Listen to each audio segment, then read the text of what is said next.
आणि नेक्स्ट इयरची कोण कोण तयारी करतं हे एकदा सांगा कमेंटमध्ये. या वर्षीचं टार्गेट करता की नेक्स्ट इयरसाठी टार्गेट करता हे सगळेजण कमेंटमध्ये सांगा. Okay, good morning sir, join झाले. ठीक आहे.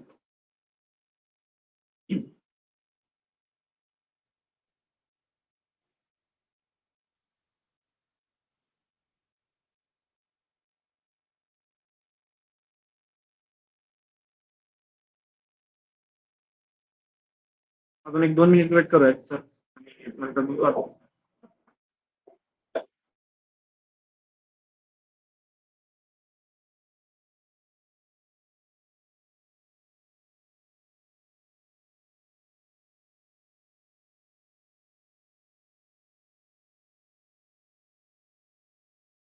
मीटिंग सुरू करूयात आपण. वाजून जवळपास 4 मिनिट झाले. सरांबद्दल इन्फॉर्मेशन सांगायची झाली तर सर आता सध्या IAS आणि अक्षय निळेकर आणि त्यांना मेन्सचा पण अनेक एक्सपिरियन्स आहे. सोबत CISF पण त्यांची क्लिअर झालेली होती. ठीक आहे.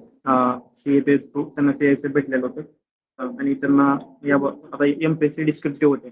बरोबर, हा दुसरा अटेम्प्ट आहे MPSCचा आणि त्याच्यामध्ये डिस्क्रिप्टिव्ह करताना बरेच अडचणी येतात मुलांना. ठीक आहे. तर त्याच्यासाठी आपण UPSC क्लिअर झालेल्या जे अधिकारी आहेत त्यांच्याकडून गायडन्स घेतलेला बेटर आहे. कारण की काय होतं की डिस्क्रिप्टिव्ह पॅटर्न आहे आणि MPSC क्षेत्रातील अनेक जण त्याच्यामध्ये अगोदर ऑब्जेक्टिव्हचा पॅटर्न होता. त्याच्यामुळे काय झालं की एकदम शिफ्ट झाल्यामुळं ते अप्रोच जो आहे तो अप्रोच लगेच आपल्याला तो आत्मसात होत नाही किंवा क्लासेस असतील किंवा कुठे कोणाही असेल तरी पण तो अप्रोच एकदम चेंज होत नाही ड्रास्टिकली. त्याच्यासाठी जो एक्सपिरियन्स माणूस आहे त्याच्याकडून आपण गायडन्स घेतला पाहिजे आणि आय फाउंड दॅट की अक्षय सर त्याच्यासाठी आपल्याला चांगल्या पद्धतीने मार्गदर्शन करू शकतात. मेन्स जे आहे ती जवळपास 2 ते 3 ऑक्टोबरच्या दरम्यान सुरू होते आणि आपल्याकडे 3 महिने आहेत आणि 3 महिन्यामध्ये आपल्याला GS चे सर्व सब्जेक्ट सोबत ऑप्शनल पण आहे. पुढच्या वर्षीपासून ऑप्शनल आपण काढलेला आहे, MPSC ऑप्शनल काढलेला आहे. पण या वर्षीसाठी तर आपल्याला ऑप्शनल तयारच करावं लागेल आणि जे UPSC नेक्स्ट इयरची तयारी करतात त्यांच्यासाठी पण ऑप्शनलची तयारी करावं लागेल. ठीक आहे. त्याच्यामुळं सर त्याबद्दलही मार्गदर्शन करतील. काल तुम्ही क्वेश्चन पाठवले होते, मी ते सरांना शेअर केले आणि मग त्या पद्धतीनं सर आता हँडओव्हर करते. Okay, thank you.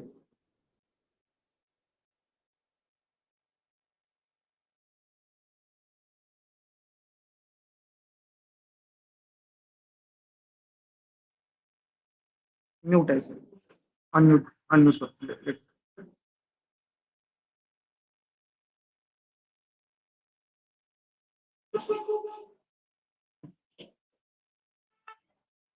Just sir.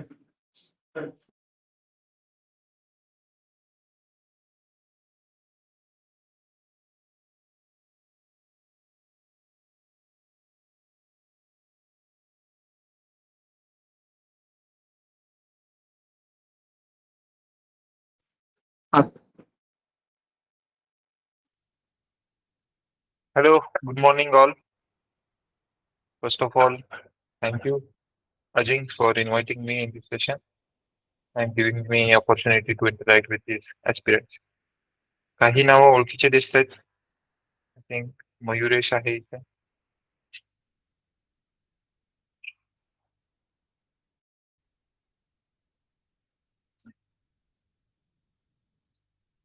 Okay, ठीक आहे. इथे सर्व अजिंक्य जे मेन्स देणार आहेत ते आहेत की असे देखील आहेत जे प्रिलिम्सची तयारी आता करतायत? नाही, सध्या मेन्स देणारे आहेत. काही जण नेक्स्ट इयरची तयारी करतात. त्यांच्यासाठी मग काही शेवटी आपण क्वेश्चन घेऊयात. पण मोस्टली आपण मेन्स ओरिएंटेड राहू कारण की मेन्सचे जास्त जण आहेत त्याच्यामुळे तयारी करतात. अच्छा, ठीक आहे. 3 ऑक्टोबरला जी मेन्स असेल म्हणजे 3 महिने आधी आहेत आपल्याकडे. तर मी तुमचा देखील जास्त वेळ घेणार नाही कारण हे 3 महिने क्रिटिकल फेज आहे. तर आपण इकडे तिकडे काही गोष्टी न करता सरळ मुद्द्यावरती येऊ. सेशनचा माझ्या मते आपण पॅटर्न असा ठेवू की आधी मला जे काही 2-4 गोल्डन रूल्स सांगायचे असतील ते मी सांगेन. त्याच्यानंतर जे काल क्वेश्चन्स अजिंक्यने मला पाठवले त्याच्यावर आपण थोडंसं ब्रॉडली डिस्कस करू आणि त्याच्यानंतर मग क्वेश्चन अँड आन्सर घेऊ. कारण की काही वन वे कम्युनिकेशन असण्यापेक्षा मला असं वाटतं की तुमचे डाऊट्स जरी क्लिअर झाले तरी ते जास्त हेल्पफुल असते. कुणाला कधी मध्ये बोलायचं असेल, काही पॉईंट समजला नसेल, रिपीट करायचं असेल तर कधीही थांबवा. I think I am clearly audible to everyone.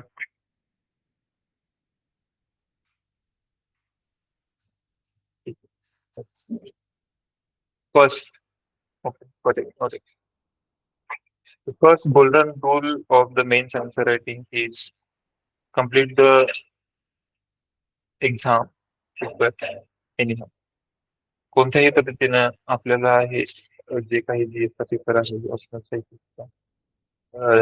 एक्सेलचा तो पूर्ण करायचा आहे. त्याच्यामध्ये कुठेही कॉम्प्रोमाइज आपल्याला करायचं नाही. म्हणजे मी गमतीनं असं म्हणायचं की पांढरा आलेला पेपर आपल्याला जो 50 पेजेसचा पेपर आहे पांढरा आलेला तो निळा करून पाठवायचा आहे.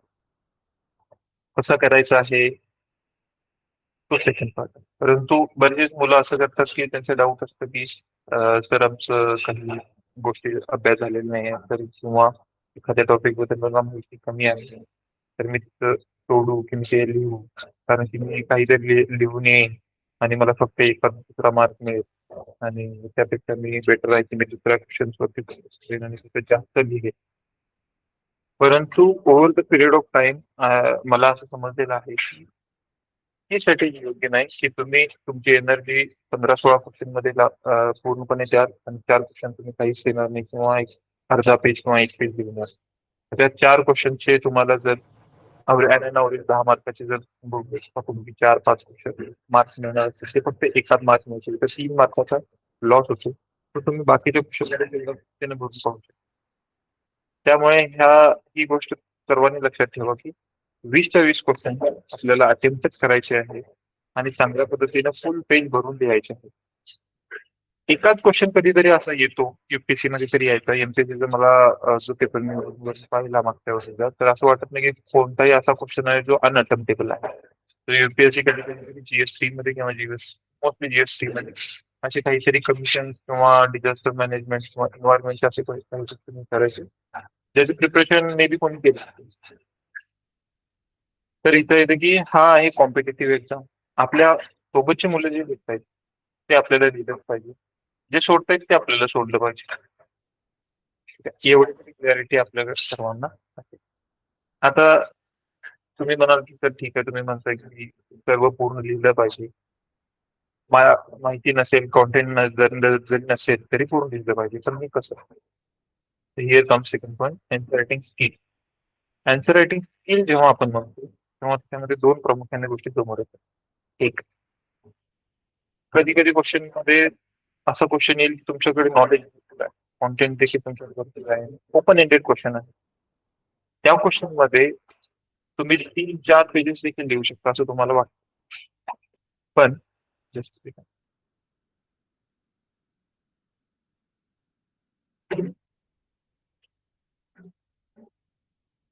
तर अशा क्वेश्चन मध्ये तुम्हाला असा कॉन्फिडन्स आहे की तुम्ही 3-4 पेजेस देखील लिहू शकता. परंतु तुमच्याकडे आपल्याला कॉन्टेंट 3-4 पेजेस आहे, तुम्ही कसा 2 पेजेस मध्ये किंवा 3 पेजेस मध्ये घेऊन येतात हे चॅलेंज असतं. म्हणजे answer on the other hand तुमच्याकडे बऱ्याच क्वेश्चन मध्ये असं होईल की थोडंच माहित आहे, याच्यामुळे मी जर स्वतः लिहायला बसलो तर फक्त अर्धा पेज 1 पेज लिहू शकतो. परंतु त्यावेळी देखील तो कंटेंट कशा पद्धतीने स्ट्रेच करून परत 2 पेजेस किंवा 3 पेजेस लिहू शकता 10 मार्काचं किंवा 15 मार्काचं डिस्कशन. हे आहे आन्सर रायटिंग स्किल. तर 2 हे प्रामुख्याने 2 पिलर येतात. आणि तिसरा जो आहे ते क्वेश्चनच्या डिमांड नुसार आन्सर देणं. आता मी इकडे येतो की क्वेश्चनच्या डिमांड नुसार आन्सर कसं लिहिता येईल, किंवा बऱ्याच लोकांना बऱ्याच वेळा असं होतं की क्वेश्चनची डिमांड देखील समजत नाही. बऱ्याच वेळा असं होतं. आता काय होतं की क्वेश्चनचे देखील काही काही लेवल्स वेगवेगळे आहेत. कधी कधी स्ट्रेट फॉरवर्ड क्वेश्चन विचारले जातात, कधी कधी त्याच्यामध्ये काहीतरी आपल्याला हिडन डिमांड असते ती आपल्याला समजत नाही. फॉर एक्झाम्पल जर मी काही क्वेश्चन्स काल पाहत होतो एमपीएससी मागच्या वर्षीचे, आपण त्याचं एक्झाम्पल घेतलं तर आपल्याला तर GS1 मध्ये पहिला क्वेश्चन आला होता की what do you know about cultural heritage of India. ठीक आहे, हा ओपन एंडेड क्वेश्चन आहे, त्याच्यामध्ये काही हिडन डिमांड नाही आहे. इंडियन कल्चर हेरिटेज सोबत हेरिटेज बद्दल तुम्हाला जे काही माहिती आहे तुम्ही याच्या क्वेश्चन मध्ये लिहू शकता. पण आन्सर रायटिंगचा जो मी पहिला पिलर सांगितला, चॅलेंज सांगितला स्किलचा, तो इथे लागू होतो. इंडियन कल्चरल हेरिटेज बद्दल सांगण्यासारखं खूप आहे, ह्याच्यावर तुम्ही एसे देखील लिहू शकता. परंतु क्वेश्चन आहे हा 10 मार्काचा. 10 मार्कासाठी तुम्हाला आहेत फक्त 2 pages. At the same time 10 मार्कासाठी तुम्हाला आहेत फक्त 7 मिनिटे. ह्या क्वेश्चनवरती मी 10 मिनिटं, 15 मिनिटं, अर्धा तास देखील लिहू शकतो. तुम्ही देखील लिहू शकता. सोपा प्रश्न आहे. परंतु 7 मिनिटामध्येच 2 पेजेस या answer वरती लिहिणं.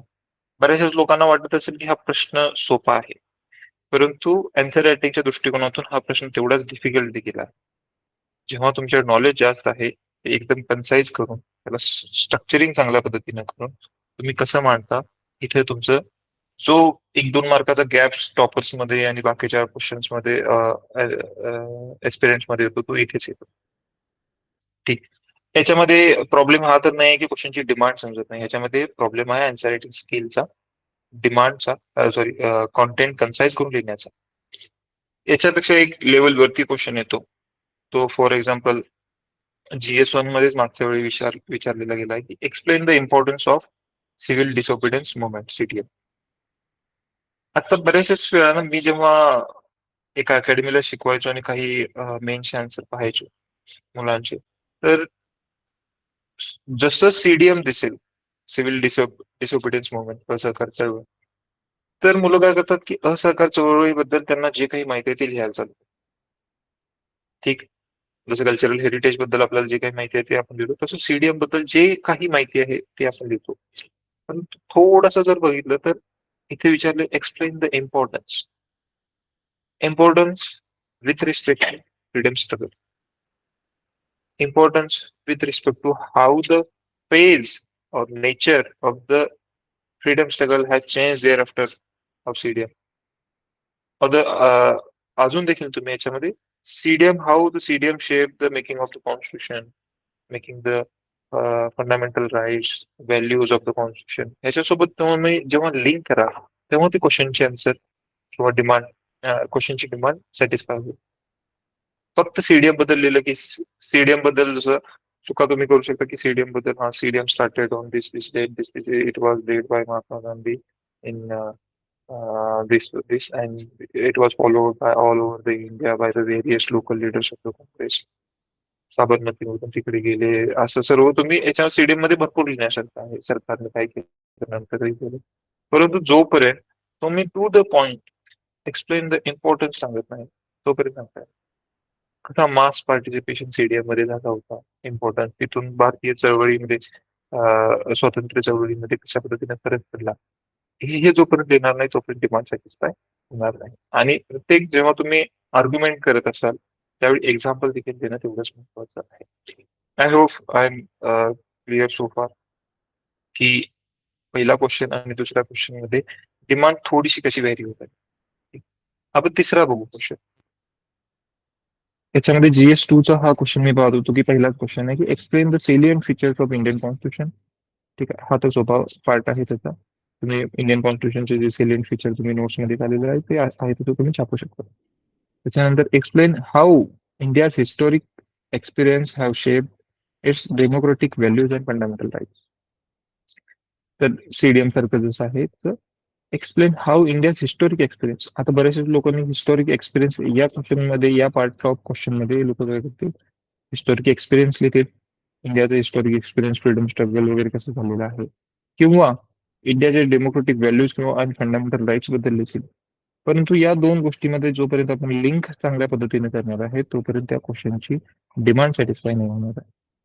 हिस्टॉरिक एक्सपिरियन्स जे काही आलेले आहेत भारताला, आणि नॉट ओनली की ब्रिटिशांच्या काळामध्ये आहे, तुम्ही आधीपासून देखील घेऊ शकता की India was mother of democracy, Mahajanapada, याच्यामध्ये कसं डेमोक्रेटिक सिस्टम होती, आणि ते नेचर, रिलिजियस मुवमेंट कसे झाले, सुफी मुवमेंट कसे झाले, त्याच्यानंतर रिलिजियस प्रोसिक्युशन झालं, एक रिलिजनचं दुसऱ्या रिलिजनवरती अत्याचार, हे सर्व असं काहीतरी तुम्ही हिस्टॉरिकल एक्सपिरियन्स, इथं कुठेही सांगितलं की India's historic experience is limited only to the British period, तुम्ही पूर्ण घेऊ शकता त्याच्यामध्ये. आणि तेच तुम्ही दाखवायला पाहिजे की how it helped or impacted or shaped the India's democratic values and fundamentals.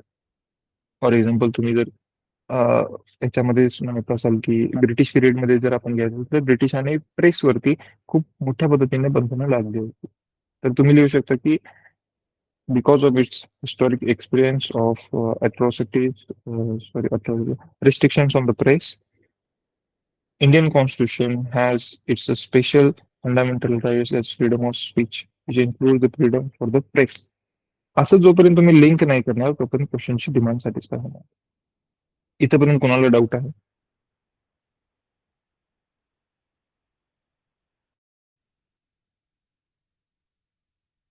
I think मी जास्त कन्फ्यूज देखील करत नाहीये असं मला वाटतं. पण जसं तुम्हाला वाटत असेल काही की नाही नाही असं समजलं नाही पॉईंट आहे किंवा डिमांड तुम्ही जे म्हणताय ते तुम्ही नसेल तर तुम्ही कुठेही थांबू शकता. मला सिमिलर लाईन वरती अजून एक क्वेश्चन मी लिहून घेतलं होतं की GS2 चा क्वेश्चन आहे, discuss the potential impact of lateral entry into the IS on bureaucratic structure and governance.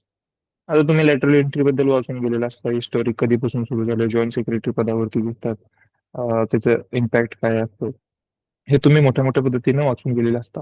परंतु जोपर्यंत तुम्ही ह्या क्वेश्चनची जी मेन डिमांड आहे की on bureaucratic structure and governance impact on, तुम्ही त्याचा जर तोडला त्या क्वेश्चनला तर तुम्हाला असं दिसेल की potential impact of lateral entry on into the IAS on bureaucratic structure and governance. भारताच्या स्ट्रक्चर अँड गव्हर्नन्स वरती याचा इम्पॅक्ट कसा होत आहे हे जोपर्यंत तुम्ही सांगत नाही तोपर्यंत क्वेश्चनची डिमांड सॅटिस्फाय होत नाही. फक्त लॅटरल एंट्री बद्दल मला इतक्या इतक्या गोष्टी माहिती आहेत हे लिहून चालणार नाही. आता ह्या सर्व झालं की तुम्हाला समजली की क्वेश्चनची डिमांड कशी आहे काय आहे. आपल्याला दाखवायला देखील लागतं, आपल्याला जे समजलेलं आहे ते आपल्याला एक्सप्रेस देखील करायला लागतं. ते आपण एक्सप्रेस कसं करू शकतो? अँसर रायटिंगच्या स्किलमध्ये जेव्हा केव्हा असे टू द पॉइंट क्वेश्चन विचारले जातात तर त्यावेळी तुम्ही काही युपीएससीच्या टॉपरचे आन्सर करू करू शकता की आन्सरची हेडिंग त्या पद्धतीने करायची आहे की impact of lateral entry into the IAS on bureaucratic structure, पहिला पॉईंट ऑन गव्हर्नन्स, किंवा दोन्ही जरी कंबाईन करायचं असेल तरी तसं देखील लिहू शकता आणि वन बाय वन असं पॉईंट करून तुम्ही लिहू शकता. जास्त मला असं वाटतं की पॅरेग्राफ फॉर्म मध्ये लिहिणं टाळायला पाहिजे, कारण की पॅरेग्राफ फॉर्म पॉईंट मध्ये तुम्ही मल्टिपल जरी पॉईंट्स करत असाल तर ते चांगल्या पद्धतीने हायलाईट होत नाही. तुम्ही जेव्हा पॉईंट्स फॉर्म मध्ये लिहित असाल तेव्हा तुम्ही जे मल्टिपल 6, 7 पॉईंट 8 पॉईंट जे काही करत असाल तर ते हायलाईट होत. मला फक्त एक मिनिट.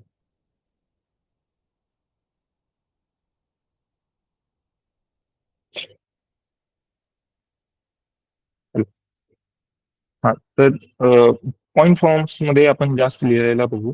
आणि जेव्हा तुमच्याकडे मी सांगितलं होतं की कंटेंट कमी असेल तेव्हा किंवा जास्त असेल तेव्हा देखील डायग्राम फ्लो चार्ट्स याचा चांगल्या पद्धतीने आपण वापर करत राहू. इंडियाचा मॅप चांगल्या पद्धतीने काढता यायला पाहिजे. GS1 मध्ये खूप हेल्पफुल असतं. GS1 मध्ये अँड GS2 मध्ये तर नाही. GS2 मध्ये जर तुम्हाला वर्ल्ड मॅप काढायला येत असेल तर IR चे जे क्वेश्चन असतात त्याच्यामध्ये जास्त हेल्पफुल असेल. परंतु प्रॅक्टिस करा. विदिन 10 सेकंद, नॉट 10 सेकंद पण जास्त झाले, 5 सेकंदच्या आसपास तुम्हाला जर इंडियाचा मॅप काढता येत असेल तर ते खूप छान होईल. एकदम छोटासा एकदम मॅप काढायचा एका कोपऱ्यामध्ये आणि त्याच्यामध्ये तुम्ही 1, 2, 3 पॉईंट जे आहेत ते तुम्ही दाखवू शकता. ठीक आहे, जसं फॉर एक्झाम्पल GS1 मध्ये कल्चरलचा कुठला तरी पार्ट असेल की इंडियाचं टेम्पल स्ट्रक्चर बद्दल तुम्हाला विचारलं असेल तर तुम्ही एक छोटासा इंडियाचा मॅप काढून त्याच्यामध्ये वरती नगारा स्टाईल, खाली आपण द्रविडियन स्टाईल, असं फक्त एवढंच दाखवायचं. जास्त त्याच्या डिटेलमध्ये देखील जायची गरज नाही. परंतु एक वेगळ्या पर्स्पेक्टिव्ह एक्झामिनरला असं वाटतं की हा याने काहीतरी वेगळं काम केलेलं आहे. दिवसभर तो देखील एकाच प्रकारचे अँसर्स पाहून कंटाळलेला असतो की त्याला काहीतरी नवीन पाहण्याची इच्छा असते आणि असं काहीतरी दिसत असेल त्याला एखाद पॉईंट तर तो मार्क्स घेऊन जातो.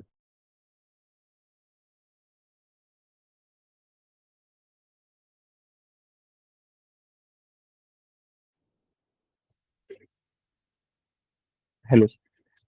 तर या थोड्याशा गोष्टी होत्या जे मला सांगायच्या होत्या. देन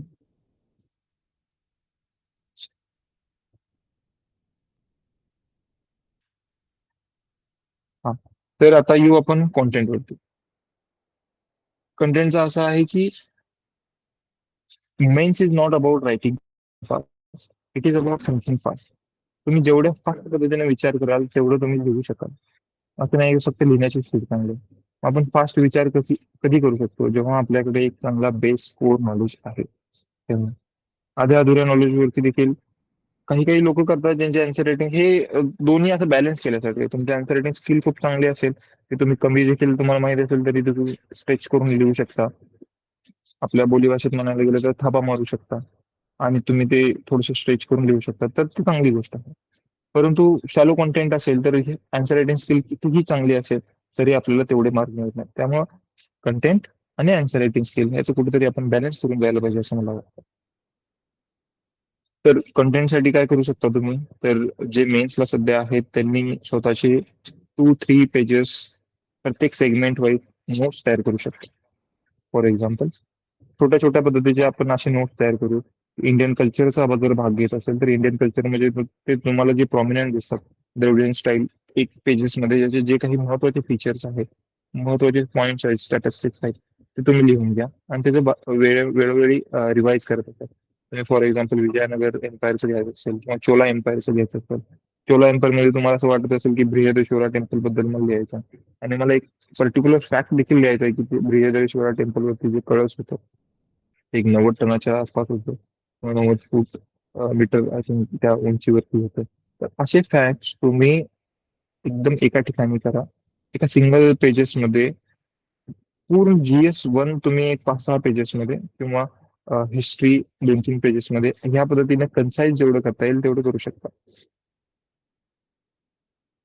कन्साइज जेवढं करता येईल करू शकता, कारण की मेनच्या त्या पिरियड मध्ये तुमच्याकडे डाटा भरपूर असेल पण तुम्हाला रिवाईज करायला वेळ नसेल. जेव्हा तुम्ही रिवाईज नाही करणार तर बऱ्याचशाच गोष्टी विसरून जातील. सिमिलर विथ कमिटी स्टॅटिस्टिक्स प्रत्येक ठिकाणी तुमचा असा माइंड मॅप तयार असला पाहिजे की GS2 मध्ये रिप्रेझेंटेशन ऑफ पीपल ऍक्ट हा आपल्याला मेन्स मध्ये दिलेला सिलेबस आहे. मोस्ट एक्सपेक्टेड आहे की त्याच्यावरती क्वेश्चन. जर रिप्रेझेंटेशन ऑफ पीपल ऍक्ट वरती जर क्वेश्चन आला तर माझ्याकडे हे एवढे फॅक्ट्स आहेत की क्रिमिनलायझेशन ऑफ पॉलिटिक्स एवढा आहे, cross switching off the political parties एवढा आहे माझ्याकडे डाटा.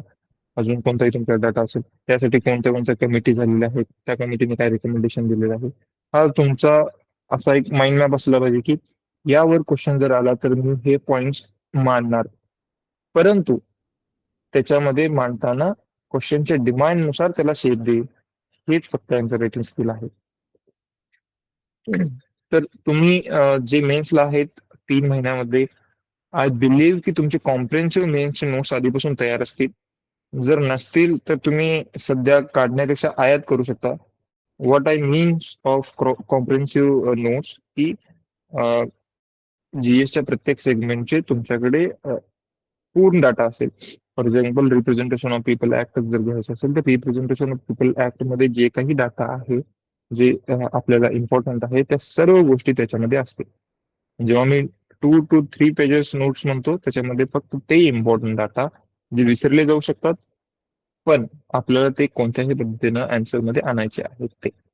बाकी मोस्टली जसं सेलियन फीचर ऑफ कॉन्स्टिट्यूशन तुम्ही कॉम्प्रिहेन्सिव्ह नोट्स मध्ये तुमच्या लिहिला असेल ते तुमच्या 2 to 3 पेजेस नोट्स मध्ये आणायची गरज नाही. सेलियंट फीचर ऑफ कॉन्स्टिट्यूशन आपल्याला एवढ्यादा आपण लक्ष्मीकांत वाचलेलं असतं की आपल्याला लक्षात राहून जातं.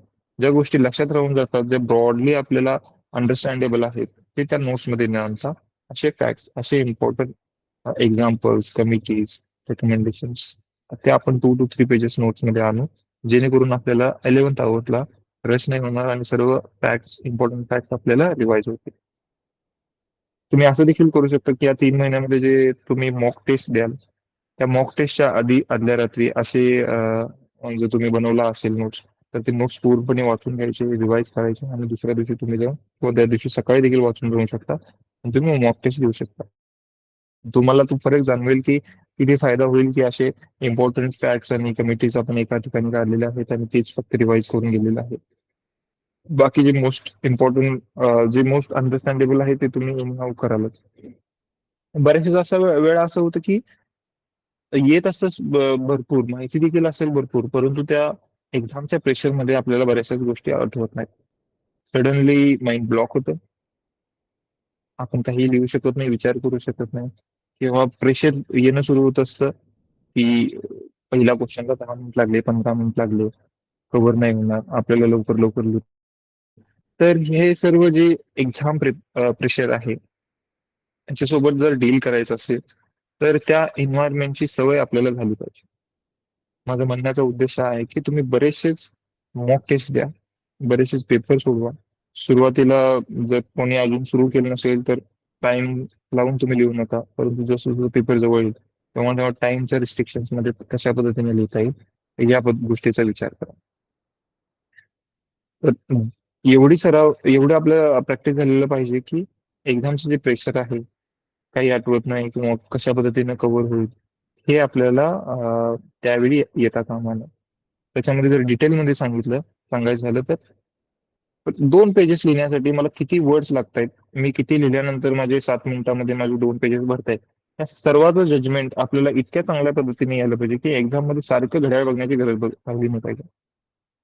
4 क्वेश्चन झाल्यानंतर याच्यामध्ये अजून एक आहे, सुरुवातीचे जे 3-4 क्वेश्चन असतील, फॉर एक्झाम्पल 10 मार्करचे, तुम्ही जर मी असं करायचं की सुरुवातीला मी 10 मार्करचेच ठेवायचे आणि 15 मार्करचे नंतर लिहायचे. काही काही जण असं करतात की सुरुवातीला तुम्ही फ्रेश असता, टाइम घेऊन 15 मार्करच्या आधी लिहू शकता, त्याच्यामध्ये मार्क्स जास्त असतात. पण माझा थोडस विचार मी अशा पद्धतीने करायचो की एक्झामिनर जर आपली आन्सर शीट ओपन करत असेल तर त्याला पहिला क्वेश्चन दिसेल. पहिला क्वेश्चन जर आपण वेळ घेऊन लिहिला, चांगल्या पद्धतीने त्याच्यामध्ये हँड रायटिंग वगैरे केलं, तर आपल्याला एक्झामिनरवरती फर्स्ट इम्प्रेशन करण्याची एक संधी मिळते.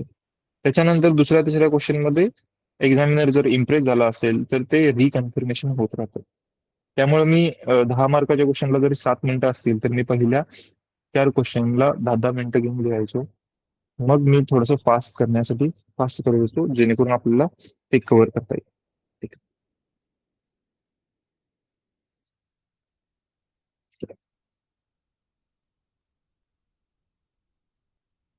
तुम्ही देखील अशा पद्धतीने आपली स्ट्रॅटेजी डेव्हलप करू शकता की सुरुवातीचे क्वेश्चन आपल्याला किती मिनिटांमध्ये करायचे आहेत आणि प्रॅक्टिस केल्यानंतर तुम्हाला समजेल की इतकं लिहिल्यानंतर 10 मार्करचे 120, 130, 150 शब्द लिहायला पाहिजेत असं नाही आहे, परंतु 130च्या आसपास तुम्ही लिहिताय, 230, 240च्या आसपास तुम्ही 15 मार्करचे लिहिताय आणि तो किती स्पेस घेतोय हे सर्व पद्धतीचं जजमेंट इतकं हँड टू असलं पाहिजे की एक्झाम मध्ये या गोष्टीला वेळच नाही आहे की मी किती लिहिलेलं आहे, माझ्याकडे किती टाइम आहे, अजिबात नाही.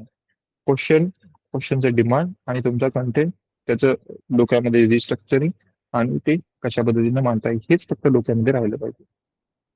ठीक आहे, तर आय होप की तुम्ही हा पॉईंट खूप चांगल्या पद्धतीने क्लिअर कराल आणि मॅक्झिमम प्रॅक्टिस आन्सर रायटिंगची कराल जेणेकरून तुम्हाला एक्झाम मध्ये प्रेशर येणार नाही. आता मला जे सांगायचं होतं ते मोठ्या पद्धतीने झालेलं आहे. जे क्वेश्चन अजिंक्यने मला पाठवले होते त्याच्यामध्ये मेनली असं आहे की how to separate the prelims and mains preparation. Prelims and mains preparation असं आहे की mains is about syllabus oriented, जे सिलेबसमध्ये पॉईंट्स आहेत तेच कधी विचारले जातात. तर तुम्ही मेन्सच्या याच्यामध्ये कॉम्प्रिहेन्सिव्ह नोट्स, त्याच्यानंतर आन्सर रायटिंग ह्या पद्धतीने प्रिपरेशनची स्ट्रॅटेजी वेगळी करू शकता. मोस्ट इम्पॉर्टंट 3 मंथ स्ट्रॅटेजी, आणि त्या 3 महिन्यामध्ये आपल्याला सिलेबस कव्हर करायचा आहे, ऑप्शनल कव्हर करायचं आहे आणि आन्सर रायटिंग देखील करायचं आहे. तर 3 महिन्याची स्ट्रॅटेजी कशी असली पाहिजे? मी असं करायचो की आठवड्यातून 3 दिवस ऑप्शनल करायचो आणि 4 दिवस बाकीच्या सर्व जीएस, एस्से, इथिक्स हे सर्व कव्हर करायचो. जेणेकरून बरेचसे लोक असं करतात की आधी GS1 संपू, GS2 संपू, GS3 संपू, मग ऑप्शनल करू. परंतु बऱ्याचशा 3 महिन्यामध्ये असं होतं की एक झाल्यानंतर दुसरं विसरलं जाऊ शकतं. त्याच्यामुळे मी प्रेफर करायचो कंटिन्यूस त्या टचमध्ये असण्यासाठी मी एक अशा पद्धतीने माझी स्ट्रॅटेजी डेव्हलप केली होती. तुम्ही देखील त्या पद्धतीने आपली स्ट्रॅटेजी डेव्हलप करू शकता. रिव्हिजनचे इम्पॉर्टन्स खूप आहे. मी जसं सांगितलं की जेवढं तुम्हाला रिव्हिजन जास्त होईल तेव्हा तुमची थिंकिंग ॲबिलिटी फास्ट होईल आणि तेवढं तुमचं आन्सर रायटिंग फास्ट होईल. How to build a strong collection of example, case studies and committees. मी जे कॉम्प्रिहेन्सिव्ह नोट्स बद्दल म्हणत होतो, तर तुम्ही जर चांगल्या पद्धतीनं तुमच्या मेन्ससाठी काम केलं असेल, आणि आय होप इथं कोणी असं असेल की जे आधी UPSC दिले असतील आणि प्रिपरेशन 1-2 वर्ष केले असतील, मग नंतर MPSC साठी आले असतील, तर त्यांच्याकडे हा डाटा खूप चांगल्या पद्धतीने असेल. कॉम्प्रिहेन्सिव्ह नोट्समध्ये हेच अपेक्षित आहे की एका गोष्टीवरती देखील 2-4 वेगवेगळ्या कमिटीज ज्या असतील त्यांचं काय म्हणणं आहे आणि फक्त त्या कमिटीचे नावं नाही तर त्या कमिटीचं काय म्हणणं आहे हे देखील त्या कॉम्प्रिहेन्शन नोट्समध्ये असतं. जर समजा नसेल तर काय करता येईल? आन्सर रायटिंगच्या त्या तुमच्या डेव्हलपमेंटमध्ये हा कुठेतरी 3-4 नंबरचा स्टेप येतो. तुम्हाला जर असं वाटत असेल की माझं रिव्हिजन चांगलं झालेलं आहे, माझ्याकडे थोड्या पद्धतीनं चांगले नोट्स आहेत, जे एक्झाम्पल केस स्टडी सोडून बाकीचे नोट्स तर माझ्याकडे व्यवस्थित आहेत. आन्सर रायटिंग वरती ठीकठाक मला कमांड आलेले आहे, मला समजलेलं आहे की किती लिहिलं पाहिजे, किती सोडलं पाहिजे, आणि ओव्हरऑल माझं प्रिपरेशन ठीक आहे. असं जर त्यांना वाटत असेल तर त्यांनी स्वतःहून काही टॉपरच्या आन्सर कॉपीज वाचाव्यात युपीएससीच्या. त्यांना बऱ्याचशाच ठिकाणी जसं इथिक्सचं वाचल्यानंतर तुम्हाला बऱ्याचशा ठिकाणी केस स्टडी समजतील. तुम्ही जर एसएचा पेपर त्यांचा आन्सर वाचत असाल, जे की फ्रीली अवेलेबल आहेत गुगलवरती किंवा कोणत्याही अकॅडमीवरती, तर तुम्हाला बरेचसेच केस स्टडीज, एक्झाम्पल, कमिटीज, त्या क्वेश्चनसाठी त्या टॉपर्सने कशा पद्धतीने त्याचा वापर केलेला आहे हे देखील समजेल. पण ज्यांना वेळ आहे त्यांनी ही एक्सरसाइज करावी. ही एक्सरसाइज प्रायोरिटी लिस्ट नंबर 1 वरती येत नाही, ही एक्सरसाइज प्रायोरिटी लिस्ट 3-4 वरती येत असते. तर तुमचे पहिल्याचे पॉईंट झाले असतील तर तुम्ही हे करू शकता. अदरवाईज जे मोस्ट इम्पॉर्टंट आहे प्रायोरिटीवरती त्याच्याशी डील केलं पाहिजे असं मला वाटतं. किंवा तुम्ही असं देखील करू शकता की जे अकॅडमीचे रेडीमेड मटेरियल काही असतील, जिथं तुम्हाला वाटत असेल की एक्झाम्पल्स असेल, केस स्टडीज असेल, चांगला आहे आणि असं कोणी एमपीसी साठी काम केलं असेल तर तुम्ही ते देखील फॉलो करू शकता. Should candidate attempt all the question? Yes, मी पहिल्यांदा सांगितलं की सर्वच्या सर्व क्वेश्चन आपल्याला अटेम्प्ट करायचे आहेत. ठीक आहे, सो फार स्टुडंट मला जे काही सांगायचं होतं ते जवळपास मी कम्प्लीट केलेलं आहे. आता आपण क्वेश्चन अँड आन्सर, किंवा कुणाला एखादा पॉईंट कोणताही समजला नसेल तर मला जरूर विचारा, मग मी सांगतो.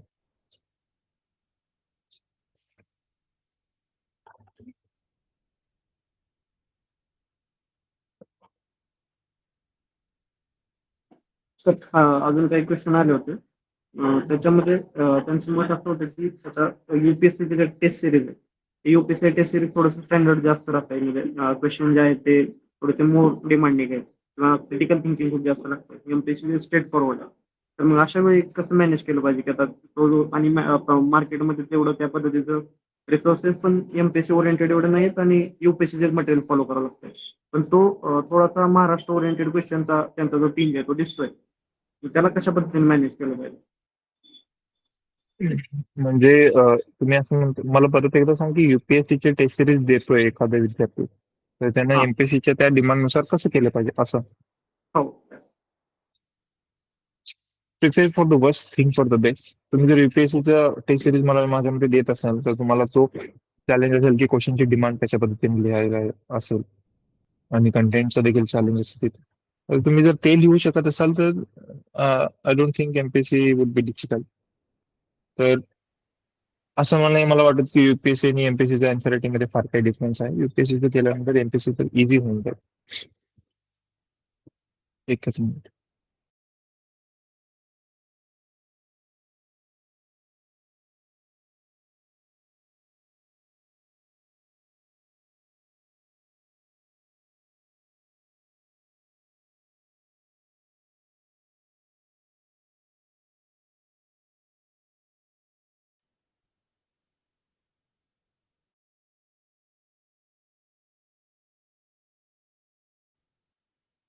येस.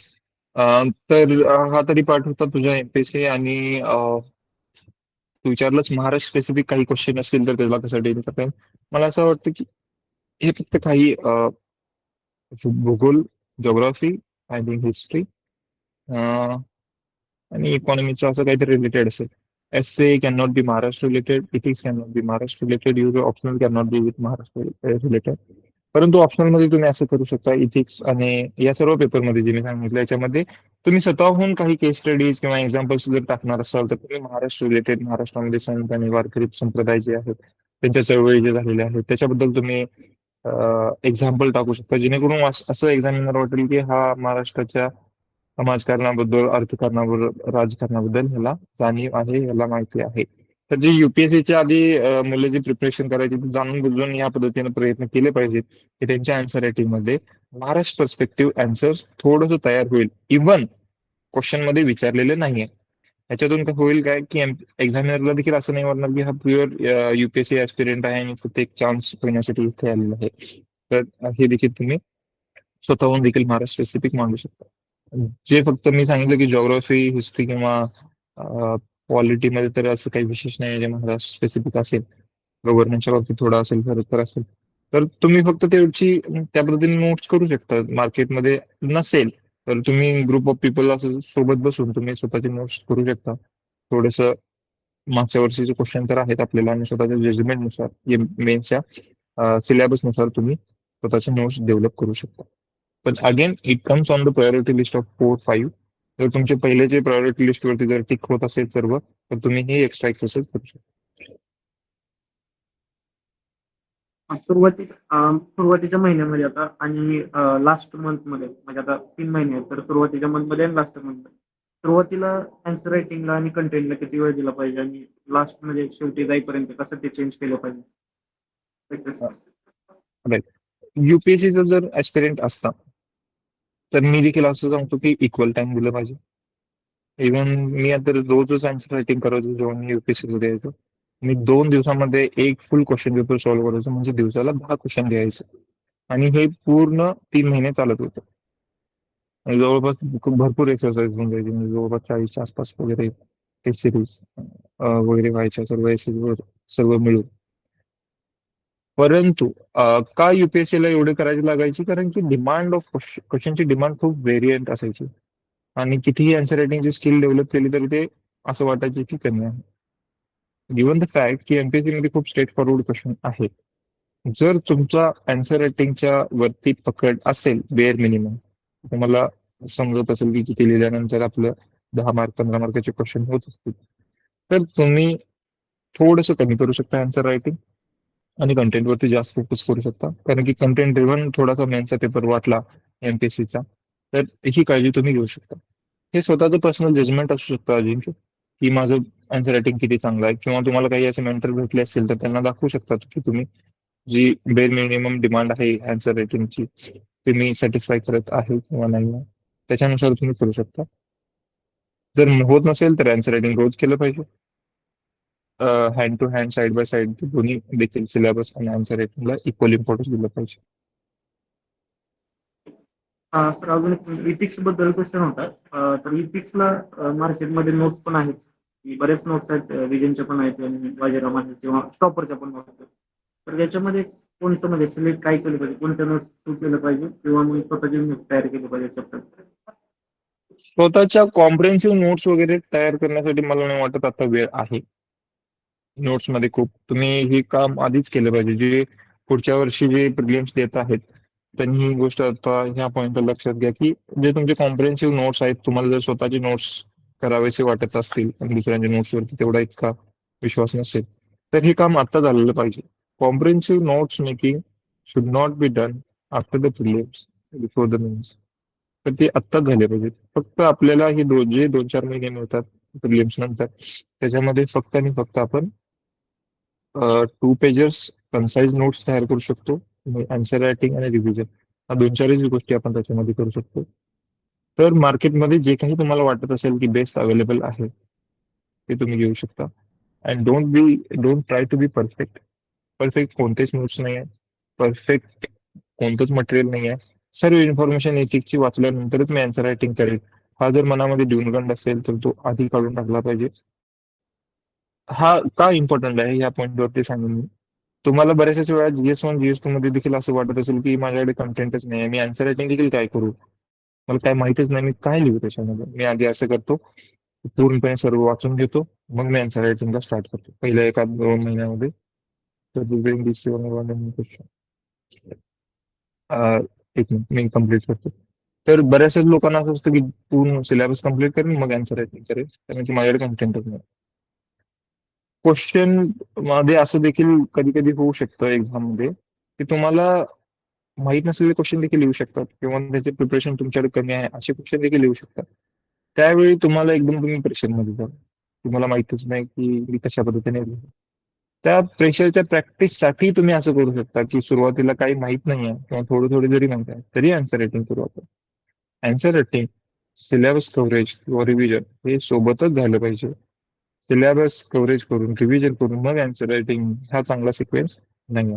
सोबत झालं पाहिजे. जेवढं झालेलं आहे तेवढं आन्सर रायटिंग करता येईल आणि आन्सर रायटिंग स्किल देखील डेव्हलप होईल. बऱ्याचशाच क्वेश्चन मध्ये असं होईल की तुमच्याकडे कंटेंट कमी आहे तरी देखील तुम्हाला लिहायचं स्ट्रेच करू मग इथे तुमचं स्किल डेव्हलप होत राहील की कंटेंट कमी देखील असताना मी हे 2-4 पेजेस लिहिलेले आहेत. एक मेसेज आला होता.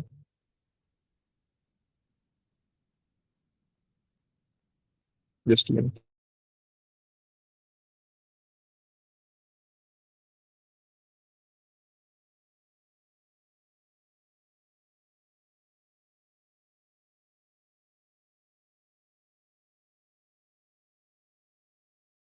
रीड करू का मी क्वेश्चन?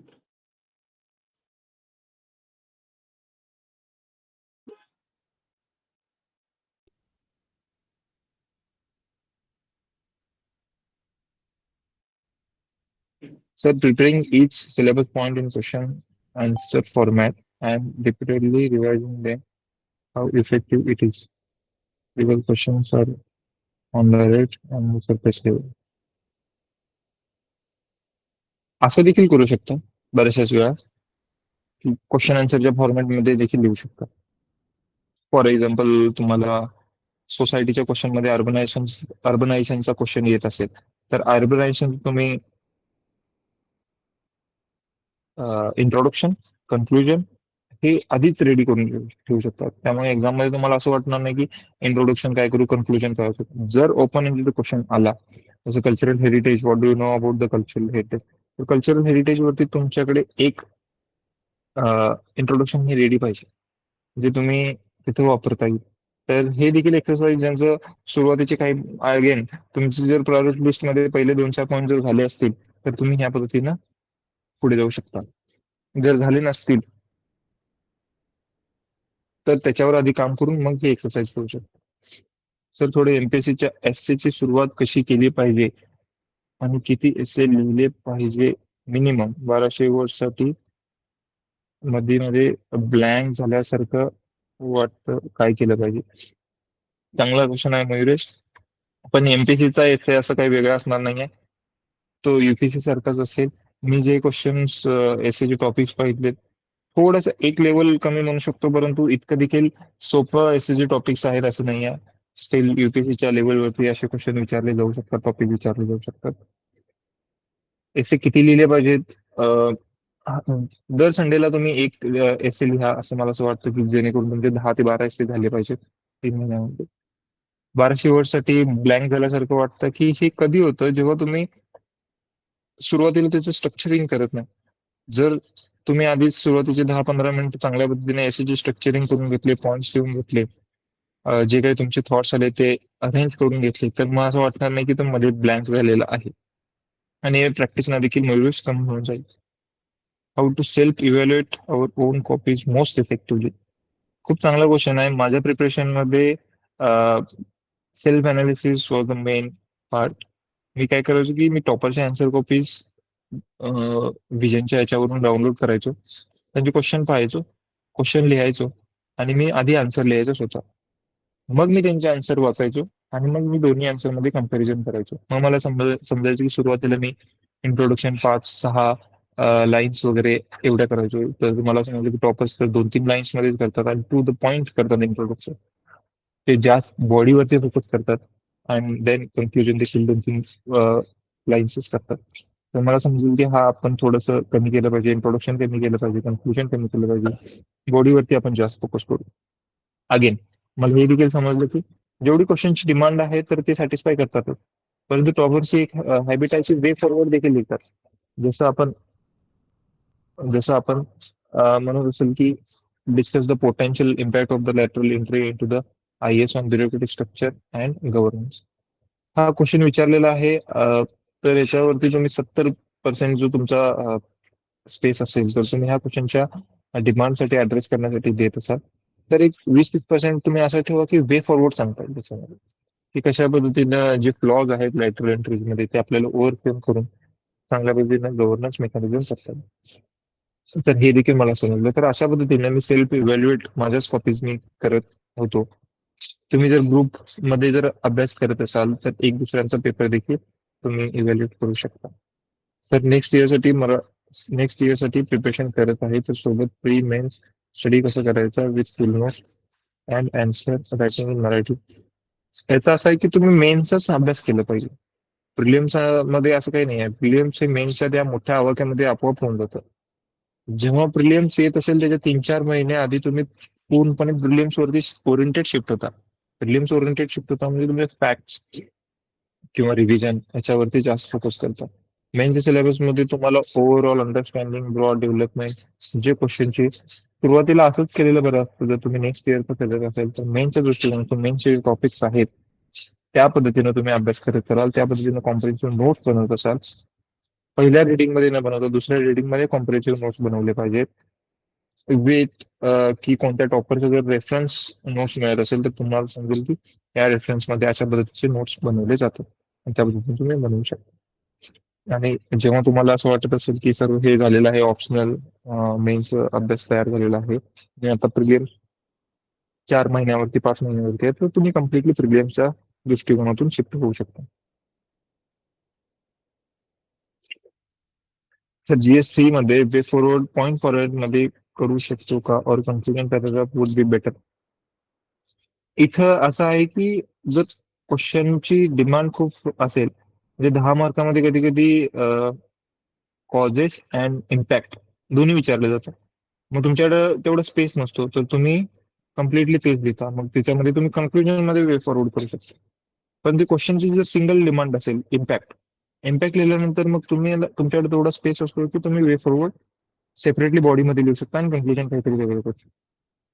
अगेन याच्यामध्ये हे देखील स्मार्टनेस आहे की तुमच्याकडे कंटेंट किती अवेलेबल आहे. तुमच्याकडे जास्त कंटेंट अवेलेबल असेल क्वेश्चनच्या डिमांडचीच तर तुम्ही लिहू नका.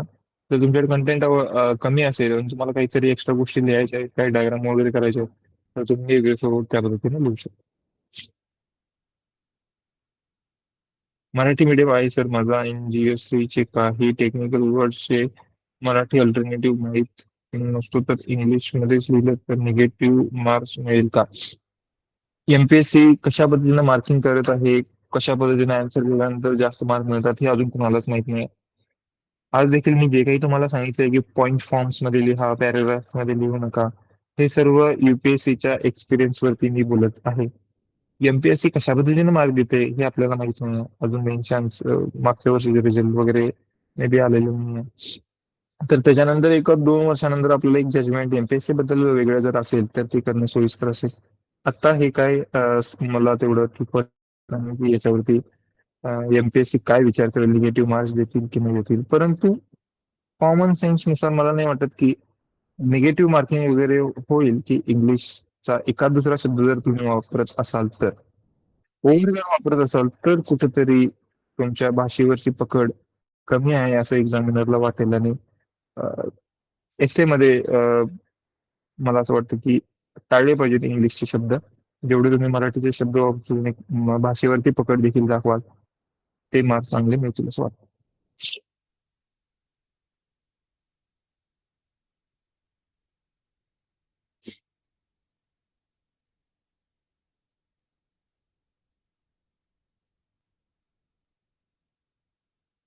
अजून काही क्वेश्चन आहेत? कोणाला अनम्यूट करून जरी बोलायचं असेल तरी बोलू शकता. अजून त्या पद्धतीने तू सर्वांना हवं तर अनम्यूट कर. अनम्यूट केलेलं आहे. हम्म. परमिशन. जी.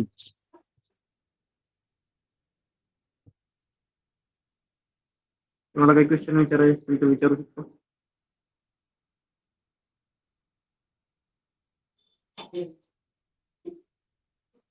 मोस्ट वेलकम ऋषी.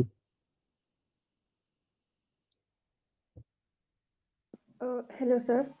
Sir yes. इथिक्सवर क्वेश्चन होता की इथिक्समध्ये आपण म्हणजे जसं जसं मी कव्हर करते सिलेबस पुढे जाते तर एक्झाम्पल म्हणजे एकदम सुचत नाही. खूपदा म्हणजे असं रिपिटेशन होतात की मागचेच एक्झाम्पल पुढे आठवतात तेच असे रिपिटेशनचे आणि इनोव्हेटिव्ह थोडे आठवत नाहीत. आणि मग एक्झाम एक म्हणजे तर ऍक्च्युअली आठवत हा got it. तो टिपिकल प्रॉब्लेम आहे. एक तर तुमच्याकडे इनोव्हेटिव्ह प्रॉब्लेम एक्झाम्पलचा एवढा बंच आहे का, क्वेश्चन नंबर 1. जर असेल तर तुमचं रिव्हिजन कमी पडत असेल. ओके. किंवा तुम्ही त्या प्रेशरमध्ये आठवू शकत नाही. तर या सर्वांचं एकच सोल्युशन आहे की practice more of answer writing. जेवढे जास्त तुम्ही प्रॅक्टिस कराल तुम्हाला ते अप्रोप्रिएट हे करू शकता. तुम्ही हवं तर असं करू शकता की टॉपिक वाईज, जसं तुम्ही इंटिग्रिटी जर करत असाल तर इंटिग्रिटी मध्ये जर क्वेश्चन आला तर हा 3-4 क्वेश्चन 3-4 एक्झाम्पल मी इथे वापर. अशा पद्धतीने तुम्ही थोडंसं एक्सरसाइज एका पेजेस वरती करू शकता की व्हॅल्यू बेस्ड एक्झाम्पल्स, व्हॅल्यू लिहायच्या. ऑनेस्टी सोबत जर आलं तर की मी TN सेक्शन वगैरे यांचं एक्झाम्पल लिहेल असं. त्या व्हॅल्यूनुसार कोणतंही एक्झाम्पल केस स्टडी जर असेल तर तिथे तुम्ही प्रॅक्टिस करा आणि ती रिव्हिजन करू शकता. ओके सर, म्हणजे कीवर्ड बेस्ड अप्रोच, म्हणजे या कीवर्डला हे एक्झाम्पल असं. हा, म्हणजे एक माइंड मॅप तयार होतो ना. क्वेश्चन जर असा आला तर या पद्धतीचे माझे एक्झाम्पल्स असतील, माझे केस स्टडीज असतील. Okay sir, thank you.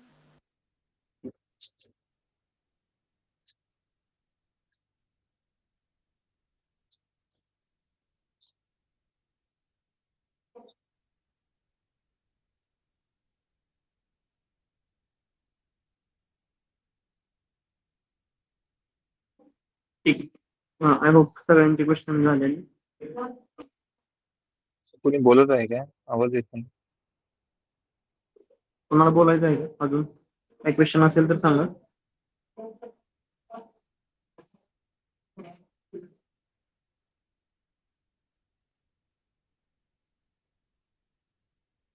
I think नाही आहेत क्वेश्चन आता.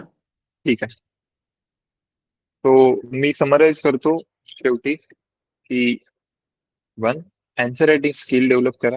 आन्सर रायटिंग स्किल जर डेव्हलप होत असेल, कंटेंट कधी कधी कमी जरी असेल तरी होतं. तुम्ही विचार करू शकता की UPSC पहिल्याच अटेम्प्ट मध्ये क्लिअर करणारी जी मुलं असतात ते कसं होतात. UPSCचा सिलेबस इतका मोठा आहे की एका वर्षाच्या प्रिपरेशन मध्ये मे बी 100% सिलेबस कव्हर होत नसेल किंवा तेवढा डीप कोर कंटेंट त्यांच्याकडे नसेल, परंतु त्यांची आन्सर रायटिंग स्किल एवढ्या पद्धतीनं चांगली होती की त्या कमी कंटेंट वरती देखील त्यांनी जी क्वेश्चनची डिमांड होती ती चांगल्या पद्धतीने रेज केली आणि त्यांचं सिलेक्शन झालं. तर आपण देखील असं करू शकतो की आन्सर रायटिंग स्किल डेव्हलप करू शकतो. आपल्याकडे कंटेंट जरी कमी असेल तर आपण त्याच्यामध्ये ओव्हरकम करू शकतो. परंतु कंटेंट इतका देखील कमी असू नये की आन्सर मध्ये जे कोर आहे, म्हणजे प्रायमरी थिंग्स आहेत ते मिस आउट नाही झाल्या पाहिजे. तर कुठेतरी आपण बॅलन्स करत चालू की answer writing skill and content syllabus coverage याचं कुठेतरी बॅलन्स करत चालू. Again there is no ideal strategy, fix strategy. तुमच्या स्ट्रेंथ आणि तुमच्या विकनेसेसनुसार तुम्ही स्वतःची स्ट्रॅटेजी डेव्हलप करा, प्लॅनिंग त्यानुसार करा आणि त्याच्यानंतर मग सर्व गोष्टी चांगल्या पद्धतीने होतील. All the best for all those who are giving mains this year and also best wishes for the other aspirants who are preparing for the next year. जर कधी तुम्हाला असं वाटत असेल की काही इम्पॉर्टंट विचारायचं वगैरे असेल तर अजिंक्यकडे माझा नंबर आहे. तो नंबर घेऊन तुम्ही मला कधीही मेसेज करू शकता. I will be more happy to help.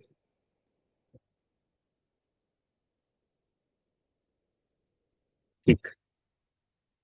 Thank you once again, Ajay, for inviting me and for this wonderful session. Thank you sir. All the तुम्ही best. आता सगळ्यांना क्लिअरिटी भेटलेली. आय थिंक जे काही डाऊट्स होते फक्त एक मार्गदर्शन राहू द्या. पुढच्या 3 महिन्यामध्ये अजून एखादं जर क्वेश्चन झाले 1-2 महिन्यानंतर तर अजून क्लिअरिटी येईल. आय होप सगळ्यांचे डाऊट क्लिअर आहे. Thank you very much. ठीक आहे, ठीक आहे. चालेल. कधी असं जर असेल जर डिमांड बेस तर हवं तर आपण असं देखील करू शकतो की एखाद दुसऱ्या जे एक्सपिरियन्स आहेत किंवा जे मेन्सला आहेत त्यांचे एका दुसरे क्वेश्चन पाहून त्यानुसार आपण त्यांना सांगू देखील शकतो की कोणत्या पद्धतीनं थोडंसं प्लॅन किंवा स्ट्रॅटेजी आन्सर रायटिंग चेंज करण्याची गरज आहे.